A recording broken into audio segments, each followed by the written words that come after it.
And hello, Mr. Richard. Hi, how are you, Manny? I am wonderful, sir, and I want to congratulate you on the film Love, Love, Love, Love. Sweet and empowering. Thank you. That's very, very kind and generous. Oh, you're so welcome. Let's begin with your interest in joining the film.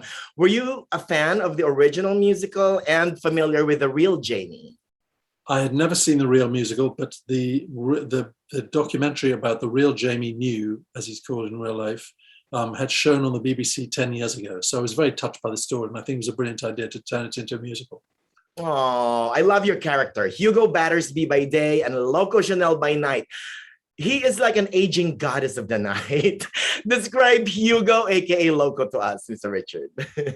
Oh, this is somebody who is, fallen on hard times. He's running a drag dress shop in a rundown part of the city, and he's lost his true love to AIDS, and he feels like his life is over. And then the 16-year-old teenager comes in and says, "I want to be a drag queen," and so he inadvertently becomes his mentor and great supporter, and then he revives his own glamour days. So it's sort of a bit of a Norma Desmond moment.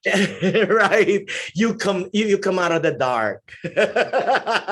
How was it doing drag, Mr. Richard? How was it putting that costume for the first time? It's like a superhero, right? Superhero. I went to virtual drag school and I watched 11 series of RuPaul's Drag Race in 3 weeks. Wow. And that was amazing. And then there was an amazing costume designer and wig and makeup and, all that team put me together to look like that. And it took a long time and a lot of effort. But you look hot, Mr. Richard. Drag is a revolution indeed. And you sang as well. How did you prepare for that? I had a singing teacher called Anne-Marie Speed who, got me doing scales every day and, taught me how to do it. So they were very, very patient, all of these people, because I'd never done any of that before. The scenes with you and Max, I love. At its heart is the juxtaposition of the older LGBTQ community represented by your character and the young, right? Talk to us about that. Well, the Hugo stroke Loco Chanelle has been through, he's lived through a time when it was illegal to be gay up until the mid-60s in England, certainly. And then going through the hedonism and free-for-all sexual revolution of the 70s, and then the terrible scourge of AIDS in the 80s and 90s, where a generation of people were wiped out.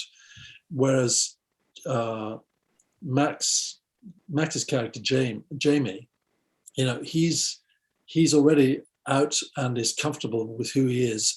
His biggest challenge is that he can go to the school prom in drag. But it's not that he has to come out and then try to go to school prom and drag. He's already out.